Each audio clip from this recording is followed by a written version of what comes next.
అన్నా మన సంఘంలో అంతా బాగుంది కానీ ఒక్క సౌండ్ సిస్టమ్ ఉంటే బాగుండేదన్నా. ఏముందన్నా కొనేద్దాం. ఎంత, ఒక 50,000 ఉంటుందా? అంతే అన్నా సరిపోతుంది. కానీ మన సంఘంలో 50,000 సంఘం అంతా ఎందుకన్నా, నేను ఇస్తాను, పర్లేదు. అన్నలు మంచిగా ఏదో మాట్లాడుకుంటున్నారు. ఏం లేదు సంతోష్ బ్రదర్, ఎలా ఉన్నారు? బాగున్నారా? ఏం బాగన్నా, నేను ఒక సమస్యలో ఇరుక్కున్నాను. దాంట్లోంచి బయటపడాలని నాకు ఒక 25,000 కావాలి. అవును, మీరు సమస్యలో ఉన్నారని విన్నాను సంతోష్. ఆ అమౌంట్ నేను ఇస్తాను, మీ దగ్గర ఉన్నప్పుడు ఇవ్వండి. అన్నా నిజంగానా అన్న? థ్యాంక్ యూ సో మచ్ అన్న. ఈ రోజుల్లో నీలాంటి మంచి మనసు ఉన్న వాళ్ళు చాలా రేర్గా ఉంటారన్నా. నాదేం లేదన్నా, అంతా దేవుని కృప. శ్రీకాంత్ బ్రదర్, మీరు ఎందుకు వడ్డీ వ్యాపారం చేయకూడదు? దాంట్లో ఉన్న లాభాలు మీకు తెలుసా? నాకెప్పుడూ ఆలోచన రాలేదు బ్రదర్. వడ్డీ వ్యాపారంలో చెప్పలేనన్ని లాభాలు ఉంటాయి.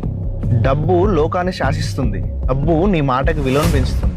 డబ్బు నీ స్థాయిని మారుస్తుంది. డబ్బు ద్వారా డబ్బును సంపాదించే ఆటే వడ్డీలాట.